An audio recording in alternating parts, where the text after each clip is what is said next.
Hello everyone, कैसे हैं आप सब। आशा है आप सब अपनी तैयारी अच्छे ढंग से कर रहे होंगे। तो आपकी तैयारी में आपकी मदद करने के लिए ऑनलाइन तैयारी एक नया वीडियो लेके हाजिर है, जिसमें कि हम आपके सिलेबस के अनुसार आपके पहले टॉपिक को कवर करेंगे। टॉपिक को स्टार्ट करने से पहले मैं आपको बता दूं कि इसके अंदर हमें कौन कौन से टॉपिक्स पढ़ने हैं और हाँ, परीक्षा में इस विषय से कितने अंक के प्रश्न पूछे जाते हैं, ये जानना बहुत ज़रूरी है ताकि हमारी तैयारी और भी अच्छे ढंग से हो सके। तो चलिए स्टार्ट करते हैं और मैं आपको बताती हूँ कि इसके अंदर हम कौन कौन से टॉपिक कवर करेंगे। विषय का नाम है पोषण और स्वास्थ्य। इसके अंदर जो टॉपिक हमें पढ़ने हैं वो निम्न अनुसार हैं। पोषण, जीवन के विभिन्न चरणों में पोषण का महत्व, गर्भवती की देखभाल, विभिन्न राष्ट्रीय स्वास्थ्य कार्यक्रम, टीकाकरण, कुपोषण, सामान्य बीमारियों के बारे में जानकारी। इस आज के वीडियो में हम सबसे पहला टॉपिक पोषण, उसके बारे में जानेंगे। और मैं आपको बता दूं कि इस विषय से हमारी परीक्षा में कुल 55 अंक के प्रश्न पूछे जाते हैं। तो आप जान ही चुके होंगे कि ये कितना महत्वपूर्ण विषय है और हम इसे अनदेखा नहीं कर सकते, इसे पढ़ना बहुत ज़रूरी है। सबसे पहले जानते हैं पोषण क्या होता है। तो पोषण को इंग्लिश में न्यूट्रिशन भी कहा जाता है।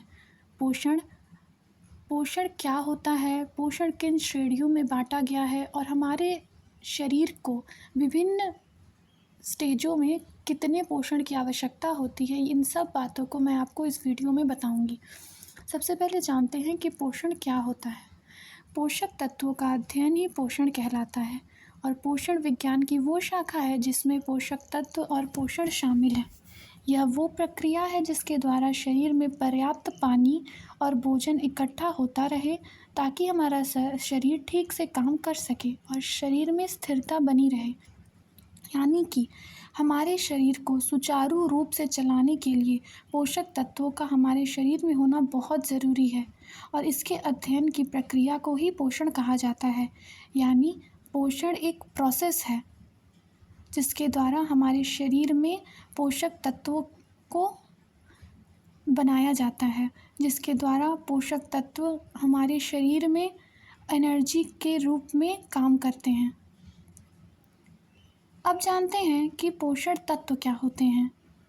जो तत्व मनुष्य, जानवर, पौधों, कवक, प्रोटिस्ट आदि में जीवन को बनाए रखने, बढ़ाने और उत्तेजनाओं का जवाब देने या अपने पर्यावरण के अनुकूल होने के लिए ग्रहण करते हैं, उन्हें पोषक तत्व कहा जाता है। पोषक तत्व ही हैं जो हमें रोज़ाना के कार्य करने के लिए शक्ति प्रदान करते हैं। यानी कि पोषक तत्व वो तत्व हैं जो हमारे शरीर में जाकर ऊर्जा को बनाते हैं और यही ऊर्जा हमारे शरीर को काम करने लायक बनाती है। हमारे शरीर में जो भी गतिविधियाँ होती हैं वो इसलिए हो पाती हैं क्योंकि उन्हें पोषक तत्वों के द्वारा ऊर्जा मिल रही है। अगर उन्हें वो ऊर्जा नहीं मिलेगी तो वो काम नहीं कर पाएंगे। पोषक तत्व ही हैं जो हमें रोज़ाना के कार्य करने के लिए शक्ति प्रदान करते हैं। पोषक तत्व अवशोषित होते हैं, प्रयोग किए जाते हैं और पुनः चक्रित होते हैं ताकि हम चलते रहें। ये पोषक तत्व सभी जीवों के लिए अनिवार्य रूप से महत्वपूर्ण है। इन्हें श्रेणियों में रखा गया है और हर एक श्रेणी का अपना अलग महत्व है। मनुष्य ही नहीं बल्कि जितने भी जीव इस धरती पे मौजूद हैं उन सभी के लिए पोषक तत्व अत्यंत आवश्यक है, क्योंकि उन सभी को चलने के लिए ऊर्जा की ज़रूरत है और ये ऊर्जा हमें पोषक तत्व से मिलती है। पोषक तत्व की 6 श्रेणियां हैं। पोषक तत्व को 6 श्रेणियों में विभाजित किया गया है और हमारे शरीर को सुचारू रूप से चलाने के लिए इनका सही मात्रा में हमारे शरीर में मौजूद होना अत्यंत आवश्यक है। पहली श्रेणी है कार्बोहाइड्रेट, दूसरी लिपिड, तीसरी खनिज पदार्थ या मिनरल, चौथी प्रोटीन, पांचवी विटामिन, छठी पानी। सबसे पहले जानते हैं कि कार्बोहाइड्रेट क्या होता है। कार्बोहाइड्रेट के रूप में स्टार्च या मुंड प्रमुख भोज्य पदार्थ हैं जो कि कई तरह के खाद्य पदार्थ में पाया जाता है।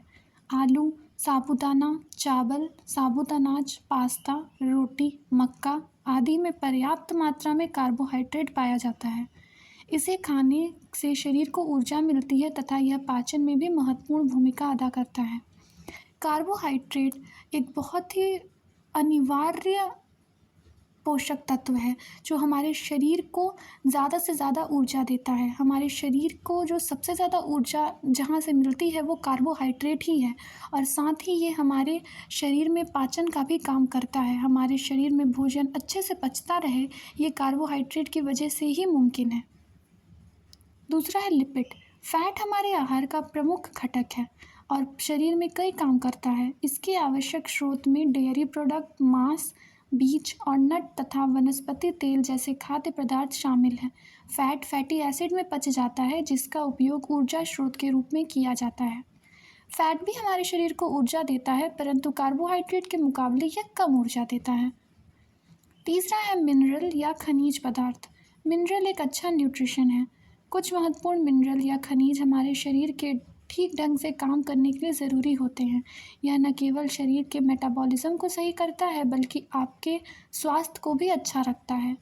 इसके स्रोत में फल, सब्जी, डेयरी उत्पाद, मांस और मछली शामिल हैं। आपको बता दें कि अगर आपके शरीर में किसी भी मिनरल की कमी होती है तो आपका शरीर बीमारियों से ग्रसित हो सकता है। इसीलिए आपके शरीर में पर्याप्त मात्रा में मिनरल का होना और आवश्यक मिनरल का होना बहुत ही ज़रूरी है। प्रोटीन। शरीर के पोषण के लिए प्रोटीन एक बहुत ज़रूरी न्यूट्रिएंट्स है, जिसका सेवन हर किसी को करना चाहिए। हमारे शरीर के अच्छे तरह काम करने के लिए मांसपेशियों के निर्माण तथा हमारे शरीर की कोशिकाओं को बनाने और सुधारने के लिए प्रोटीन अत्यंत ज़रूरी है। साथ में प्रोटीन हमारे शरीर की ऊर्जा का स्रोत भी है। प्रोटीन के समुद्र स्रोत में अंडा, मछली, मीट और बीन्स शामिल हैं। प्रोटीन शरीर को अमीनो एसिड प्रदान करता है। प्रोटीन हमारे शरीर के लिए अत्यंत आवश्यक है। प्रोटीन हमारे इम्यून सिस्टम को अच्छा करता है, और यदि अगर हमारा इम्यून सिस्टम अच्छा नहीं होगा तो वो बैक्टीरिया, वायरसेस से लड़ नहीं पाएगा और हमारा शरीर कमज़ोर हो जाएगा। तो हमारे शरीर को इस लायक बनाने कि वो बीमारियों से लड़ सके, उसके लिए प्रोटीन बहुत ज़रूरी है। यह ऊर्जा के साथ साथ हमारे शरीर को स्वस्थ बनाए रखने में भी मदद करता है। विटामिन। हमारे शरीर को विटामिन की बहुत ही ज़रूरत है। यदि किसी भी कारण कोई विटामिन हमारे शरीर को न मिल पाया तो हमारा शरीर विटामिन जनित रोगों से ग्रसित हो सकता है। विटामिन वह पदार्थ होते हैं जो आपके शरीर को ग्रो करने में सहायता करते हैं। यह आपके इम्यून सिस्टम को मजबूत करते हैं तथा कई बीमारियों से दूर रखते हैं। ज़्यादातर विटामिन हमें फल और सब्ज़ी से प्राप्त होता है।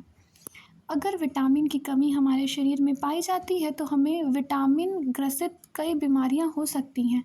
इसीलिए डॉक्टर्स हमें बोलते हैं कि आप सही मात्रा में विटामिन का सेवन करिए। अगर आपके शरीर में विटामिन की कमी हुई तो आप बीमार पड़ सकते हैं। पानी। पानी को हम न्यूट्रिशन के में शामिल करते हैं। शरीर का लगभग 60% हिस्सा पानी से बना है। यह पर्याप्त H2O पीने से शरीर में तरल संतुलन को बनाए रखने में सहायता मिलती है, जो शरीर में पोषक तत्वों को परिवहन में मदद करता है, शरीर के तापमान को नियंत्रित करता है और भोजन को पचाने में सहायता करता है। इसलिए कभी अपने शरीर में पानी की कमी नहीं होने देनी चाहिए, क्योंकि अगर आपके शरीर में पानी की कमी होगी तो आपका शरीर बीमारियों से लड़ नहीं पाएगा और आपका शरीर कमज़ोर हो जाएगा। इसीलिए हमेशा हमें यह सलाह दी जाती है कि अपने शरीर में पानी की मात्रा को कम ना होने दें और दिन भर में ज़्यादा से ज़्यादा पानी पिएं। प्रतिदिन कितने पोषण की होती है ज़रूरत? पोषक तत्वों की ज़रूरत एक ह्यूमन बॉडी को उसकी उम्र और जैविक क्रियाओं के अनुसार होती है। जैसे कि बच्चे, गर्भवती महिलाएं और वयस्कों को अलग अलग मानक तय किए गए हैं, और इन्हीं मानकों के अनुसार व्यक्ति को अपने भोजन में पोषक तत्वों को सम्मिलित करना चाहिए।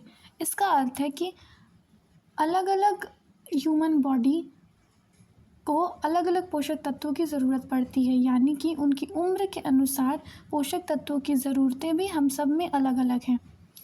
जो कार्य हम करते हैं उसके अनुसार भी हमारे शरीर में पोषक तत्वों की ज़रूरत अलग है। तो हमें अपने उम्र के अनुसार अपने पोषक तत्वों को लेना चाहिए। भारत सरकार के सर्वे भी यही कहते हैं कि प्रत्येक व्यक्ति पोषण उसकी उम्र के अनुसार होने चाहिए।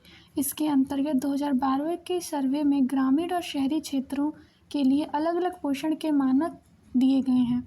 हालांकि हम आपको न्यूट्रिशनिस्ट, आहार विशेषज्ञ द्वारा बताई गई पोषण ज़रूरतों के बारे में बता रहे हैं।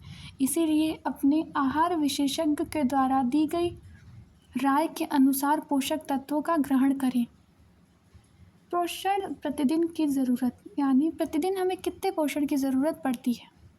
प्रोटीन 64 ग्राम, तरल पदार्थ यानी कि पानी, दूध और अन्य पेय पदार्थ 2.5 से 3 litre, fibre 30 gram, vitamin A 900 microgram, thiamine 1.2 milligram, niacin 1.6 milligram, riboflavin 1.3 milligram, vitamin B6 1.3 milligram, vitamin B12 2.4 microgram, folate 400 microgram, vitamin C 45 milligram, calcium 1000 milligram, iodine 150 microgram, iron 8 milligram, magnesium 400 milligram, potassium 3800 milligram, sodium 460 to 920 milligram, zinc 14 milligram. आज की video के लिए बस इतना ही। आशा है मैंने आपको जितना भी पढ़ाया आपको समझ में आया हो। कृपया इंतज़ार करें हमारे अगले वीडियो को और तब तक अपनी तैयारी को जारी रखें। हमें मिलकर इस परीक्षा में उत्तीर्ण होना है। Stay tune to our channel online Taiyari and wait for our next video. Thank you.